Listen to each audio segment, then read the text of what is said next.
Hi, folks. Tacitus today, your pushback audio channel, and thank you for joining us live stream. In this essay, I'd like to talk about how migrants, illegal or not, by the way, illegal aliens or legitimate migrants, how they hate white society. They refuse to integrate or assimilate, but take the strange view that our refusal to integrate or assimilate is legitimate. But you treating us differently, white people, means you're all fucking Nazi, fucking racist, if not Hitler. So it's all very one way, but isn't your refusal to assimilate or integrate an expression of your disdain for white society? No. Because white people are bad because they have the social power. We don't have the social power, which means we're automatically morally, virtuously good, and they're bad. But hold on, maybe you're refusing to integrate with them. Doesn't that make you sort of the problem or part of the problem? No. It's all their fault. Damn fucking fascist whitey. So let's just have a look at that, because this very one-sided view of what acceptance and assimilation and so on's all about, this extremely one-sided view. It's encouraged in throughout all Western institutions now, throughout the education system and so on. White people have social power. They are therefore fucking evil. You don't have social power, and all these white people are telling you that.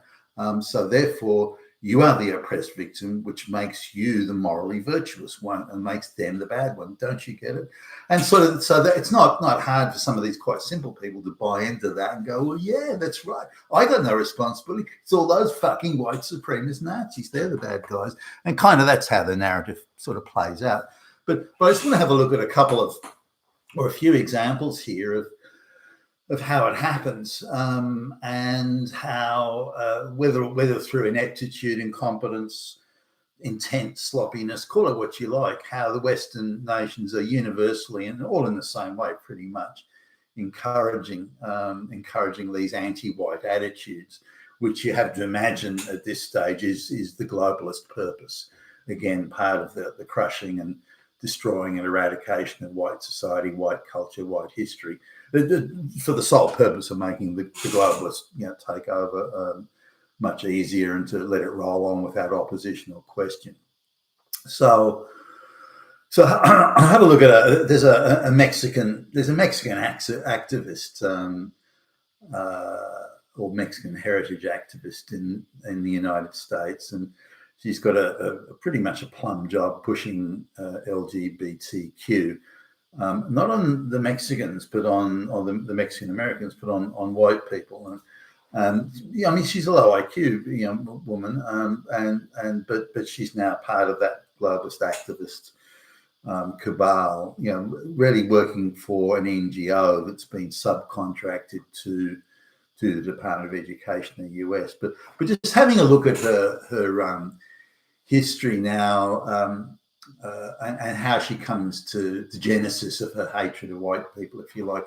Now she's in her early 40s, I guess now, but so she would have come into the world before this anti-white hatred was around. So she probably wouldn't have picked up that much of it in her earlier education. So it's something that would have happened, more in the last 20 years rather than the first 20 years of her life. But nonetheless, her description of her life goes something like this, and I'll condense it and paraphrase it here.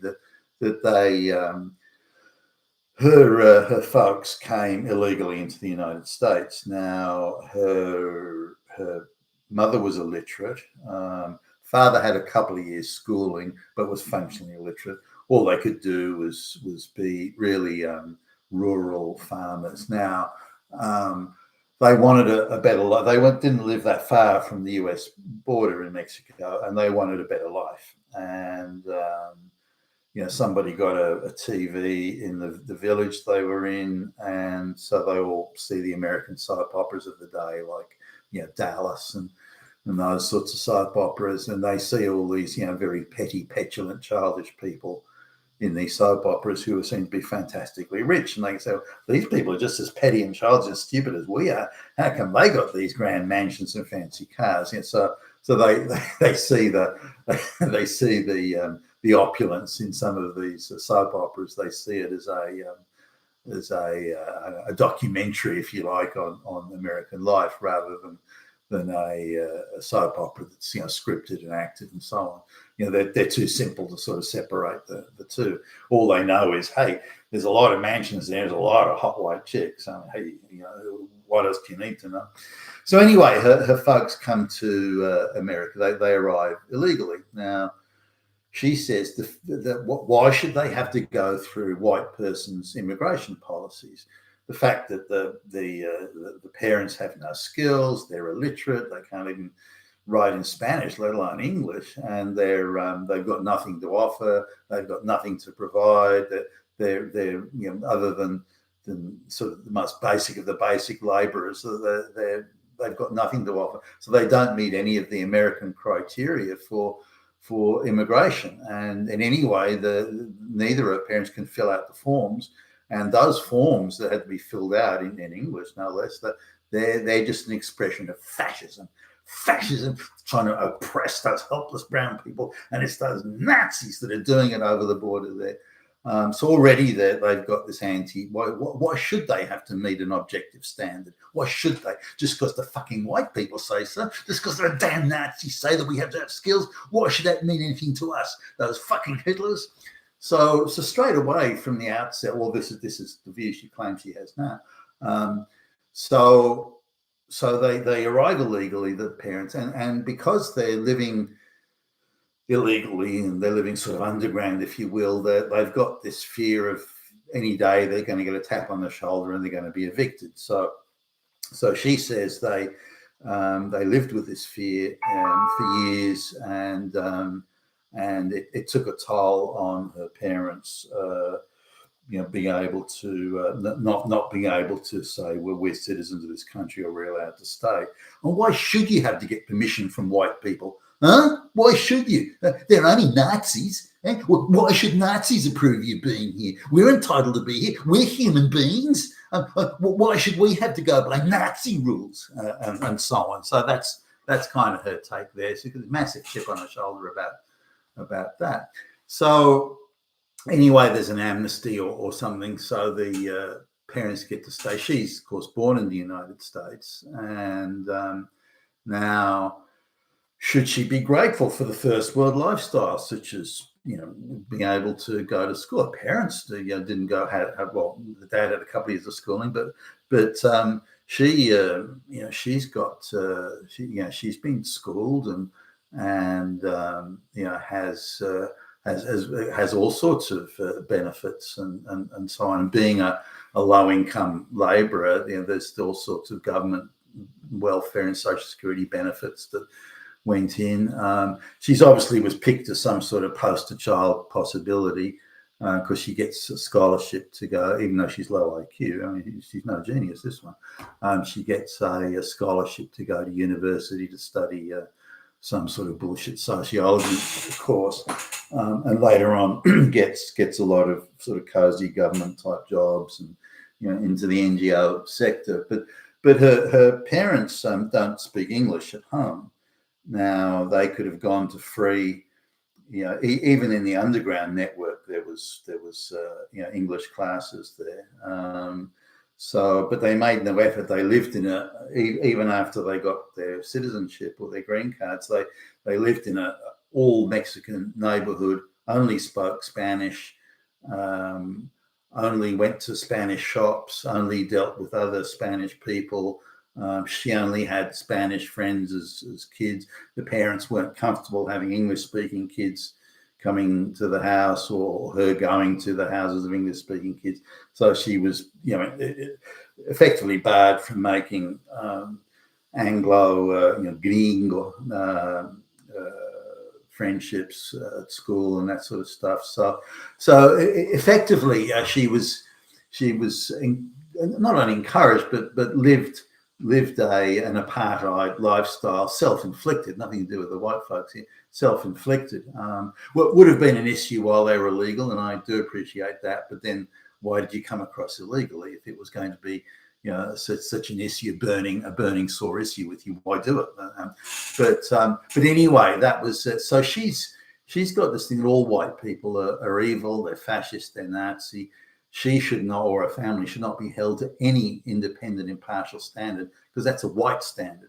That's a gringo standard. Why should she be held to that? She should be held to a different standard, a much lower standard, by the way, and that's equity. So if the the white kid at school's got to get better than 50% in the exam, then because they've got more social power and advantage, she should only, as the Hispanic, she should only be required to get 10% in the exam, and her 10% is equal to the white person's 50%. That's equity, and if you've got a problem with that, you are Hitler. So that was the thing. Now let's sort of change it now. That why did you come illegally? So that's saying, you have no skills, you have nothing. Now, sure, every peasant in the world wants to go to a first world country and have the first world lifestyle. But that first world lifestyle was created by those first world people with their first world social organization, their first world technology, their first world political system, the stability of their citizens. So it was created by that. It wasn't created by third world illiterate peasants. Those aren't the people that created that. Sure, you see it and think, well, I wouldn't mind a piece of that, but then so does everybody. The poor of the world, which are in billions, and because they've got unstable politics, they've got hopeless social structures, and they're useless organizational structures, arbitrary legal structures. Because of all those things, the country is poor. But you don't like that. Fix your own country. Why go to a first world country? Because it's just a cop out. So you didn't build any of that. Why should you get the advantage of it? But they don't see it that way. They've been taught in the activist classes that the reason, the only reason the white countries are rich is because they stole it from all the poor countries. The reason the poor countries are poor is because the whites stole it. So we have to go to the white countries because all the stuff they've got is what they stole from us anyway. I mean, it's an absurd and ridiculous proposition, and which is why I think they're constantly trying to wave the colonial stuff around. So, well, there you go. Look, that all got stolen from us. So they have this view that they're entitled to go to the first world country. So that's the first thing, be it legal or not. And the second thing is, well, those are just white people's laws. Why should they apply to us? Those laws only should apply to other white people, but not to us. We're allowed to not have to worry about those laws. This is the attitude that they take. Now, if they do have to adhere or abide by any white person's laws, they see that not as a legal obligation or that everyone should be governed under the same laws, that they see it as an act of oppression. Because we don't meet the white person's standard, the white person's laws then become an act of oppression against us. Therefore, we are oppressed and they are fascists. So that's the leap of the mental gymnastics they go through on that. So this woman, they arrived illegally, decided to hang around in a Mexican-only neighborhood, and again, some sympathy because they're illegal. They're probably not prepared to be as out front as a legal migrant would be, but they nonetheless there's plenty of Hispanics that spoke good English. They could have hung around with them, but instead they stick to Spanish. They make no effort to learn English. So the girl, when she gets to school, this is the actress one who's sort of recounting her family history. When she gets to school, she doesn't speak any English, and so, or a few words, So she's got a real tough time in the beginning. But she perceives that she perceives that as the fault of the white people, that she got as she would see it, jeered and so on, and the teachers gave her a hard time because she can't speak English, and the embarrassment, the humiliation, and this sort of thing of that. Now, I do understand that. I do get the point there, but again, the issue is, why didn't you learn English? You're going to go to a school where they speak only English. Why didn't you learn? Why didn't your parents send you to English classes? Why didn't you make an effort to hang around with the people in your own community that did speak English? Why did you speak only Spanish? There's a lot of blame. Well, not necessarily the girl. The parents would have really been. There's a lot of blame with your parents there. They made no effort to prepare you for going to an English-speaking school. So you had a hard time while you learnt English. But that you want to blame on the white people because they spoke English and you don't, and you're in an English-speaking country. I mean, excuse me, give me a fucking break here. That's an absurd, childlike, stupid attitude. If you'd made the effort to learn English and arrived at school speaking at least decent enough English, then you wouldn't have had a problem. But she sees it as racism and fascism and Nazism when it really was just a case she didn't speak English and wasn't prepared. And they knew in advance that she was going to go in English, but they wanted the free education, the American taxpayer funded education of the first world. They wanted the kid to get that education, but made no effort to prepare her by having her speak English when she went to school. And what a joke! She blames white people for that. The parents had no responsibility there. And so it goes on. And again, she only hangs around with the Spanish people, even while she's at school and even up to senior high school. That's probably about the first time when she claims she starts mixing with gringos. And even today, you know, the she would perceive it, and super chip on shoulder, the scars of the past, she sees that as being all the fault of white people, and her sole purpose now, working for the NGO, is to take revenge against those hated fascist Nazis for, as she would see it, the humiliations of the past. But is she or a family prepared to accept even a tiny speck of responsibility for it? No. It's those damn fascist Nazis. The white supremacists. So we've got here almost a fanatical advocate and someone with fanatical hatred of white America, and white America needs to be punished, torn down, and crushed. And she perceives that's a great achievement if she can somehow contribute to that. Here's another one. Here's a guy who comes from. This is in Australia now. This one, a guy who comes from Croatia, and he arrives as a 2-year-old from Croatia, and his folks somehow managed to get to migrate legally to Australia. I don't know how. The father and the mother had no real expertise, so I'm not sure on what basis. Maybe as a refugee, I don't know. It was before the complete disintegration of Yugoslavia, so it wasn't related to that, but because Croatia, Serbia, and everything was all part of Yugoslavia back in the day. So his parents get here. They've been oddly accepted. They don't speak English. They got no skills. So I don't know what basis they came to Australia, because that would have been quite rare back then.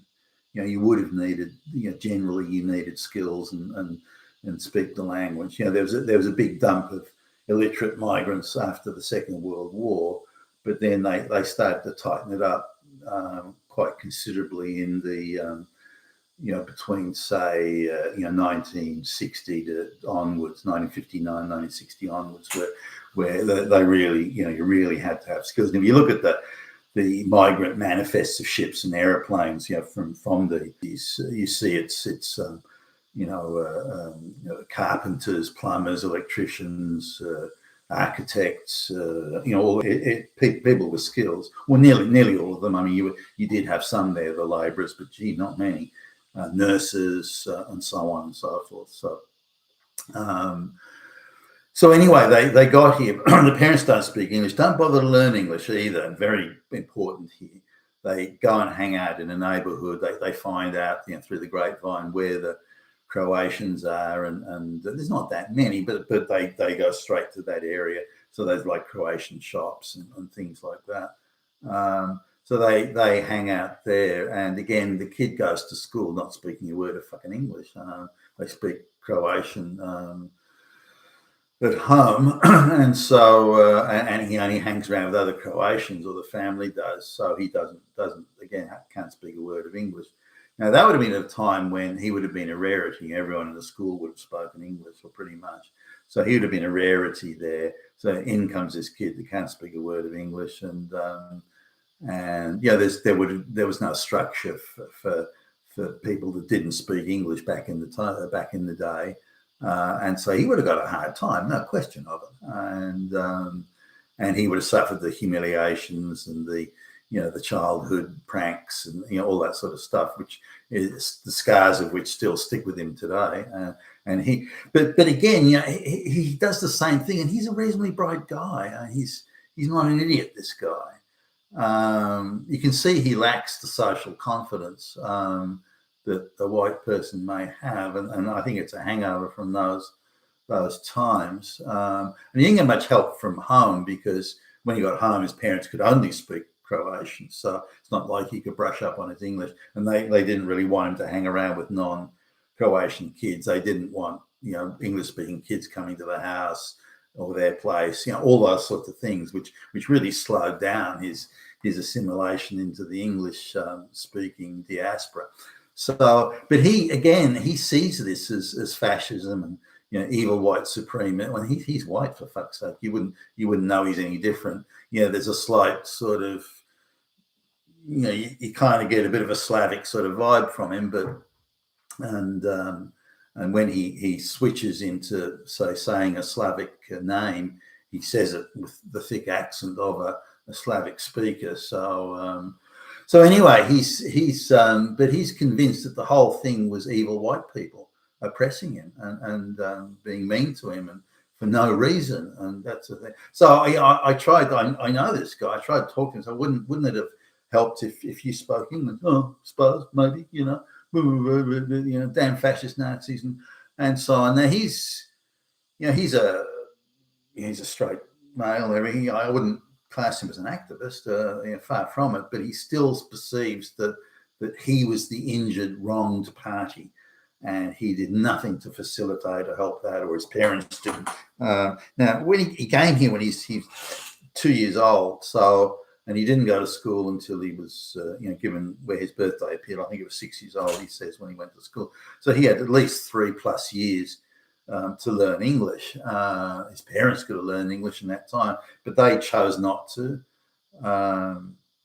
He got a job in the father got a job in some Croatian fucking factory. The mother got a job in some Croatian place doing something or other, cutting sandwiches, whatever it was. But so they didn't have to learn English and didn't. And he claims to this day they can barely speak a word of English, which shows their motivation to assimilate and integrate.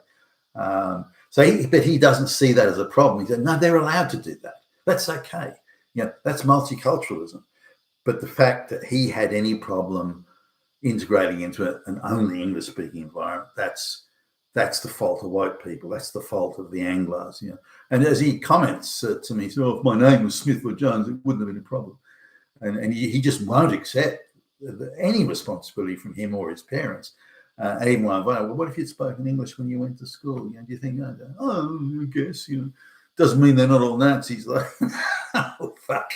And now this has affected him in other ways. He only dates Croatian girls, for example, from the Croatian diaspora, and he's married one, and he's encouraging his children to, he tries to give disapproving signals if his kids, like they're like senior, one of them senior high school, I think. Now, if his kids are like want to date an Anglo sort of person, somebody called Smith, and he gives disapproving. He much prefer they date a Croatian girl or boy, because the other one's a daughter. So that, but he says he won't outright oppose it if they don't want to marry a Croatian, but he'd much prefer they do. And if there are little things that he does. He says, like, well, if you don't marry a Croatian, then we're not going to go back to Croatia, and you won't be invited anymore to see your relatives in Croatia. That type of stuff. And I, well, that's pretty heavy. So don't say that you're open-minded about it. You're not, if you're gonna bring those sorts of petty pressures to bear on your kids. But he may not do it in the end. But nonetheless, that's it. Now I'll give one more. Now here's some people that came from. This is after World War II. The parents came from I think it was Ukraine or Belarus or somewhere around there, but they're kind of Russian, and they very Slavic, and they ended up in a refugee camp in Europe after World War II. This is these people's folks, and they were in this refugee camp for a couple of years, and I mean, it can't have been too onerous because they had 2 children while they were in the refugee camp. They talk about how terrible the refugee camp was and how evilly they were treated and how that. So wait a minute, let me get this right. You're in a refugee camp. You're being fed, housed, clothed, medical care, everything thrown in. You're getting special hospitals so that when your mother has children that there can be doctors and nurses, and you get all that, but yet it was an evil, terrible place. Oh, well, it was all these, white people, and this was a refugee camp that was ministered by the British Army back in the day, and so these Anglo people are all evil, and they're talking in English, and why couldn't they learn Russian and this sort of thing? And there were interpreters there, but now they offered free English classes in the because these people were all applying for asylum and immigration status to go somewhere, so they only picked English-speaking countries they wanted to go to. This is her parents, and they were offered free English classes, which they decided not to attend, and various other free what's life like in Australia or America or something like that. A lot of how to behave, what the local customs were, all these sorts of things. Again, the parents would have nothing to do with it, and but still insisted they had the right to go to one of these English-speaking countries. So when the parents got a gig to go to Australia, so they turned up in Australia, 2 kids, and the woman I'm talking to was born here not long, maybe a year after they arrived. So they come with 2 children that are quite young, and then her that's born. So the parents haven't learned English, even though it was free and laid on. When they get to Australia, they're also given free English class. They're not going to go. They only speak Russian, and there are some other families from the camps, the Russians that came out to Australia as well. So they all go together to the same area and hang around, and they talk Russian and everything to each other, and barely learn a word of English. The children, again, same format, same formula, brought up in the house, not learning a lick of English, and then they go to school and again, suffer the unpleasantness and the humiliations and just the doubt and the uncertainty and the embarrassment of not being able to converse with their the other kids at the school, and having to go through that painful process of learning enough English to be able to fit in but the scars of that run very deep but again the same formula. Don't you think your parents should have learned English? Well, why should they? Why couldn't those people in the camp have learned Russian? Why shouldn't they do that? Why do we have to learn English? But you're going to emigrate to an English-speaking country, like you want to emigrate English-speaking country, shouldn't you? Learn the language. Why do we have to do it? What are you, a fascist or something? Oh, fuck. And even today, and she'd be she'd be in her 60s today, I guess. She's still got that same thing, that the embarrassments of the times, the other kids at school, and they wanted to eat Russian food, and they wanted to live the exact life they had in Russia. They didn't want to assimilate into Western society, and so she argues, Western society is so backward, it's so horrible, and so all these Western people are stupid, all these Anglo people are stupid, and because she's still got a massive chip on her shoulder because she felt so inferior from those days, and even the sisters as well, who I met, or the brother and the sister as well as her who I met, they all have that same attitude that they're the oppressed minority, and that other people, and they're again, the whole family are in some form or other activists against they're anti-white activists, anti-Western activists, anti-Western social structure. Only if the whole thing could be torn down and trampled upon will some sort of equity and the hurts that they suffered can never happen again. Now, I try as hard as I might to say, well, these hurts wouldn't have happened if your parents had made a concerted effort to learn English. You want to emigrate to an English-speaking country. It's not unreasonable that you learn the language, for fuck's sake. If your parents had made that effort, free classes there put on by the folks running those refugee camps after World War II. They could have attended free English classes in Australia when they came. There's a lot of things they could have done.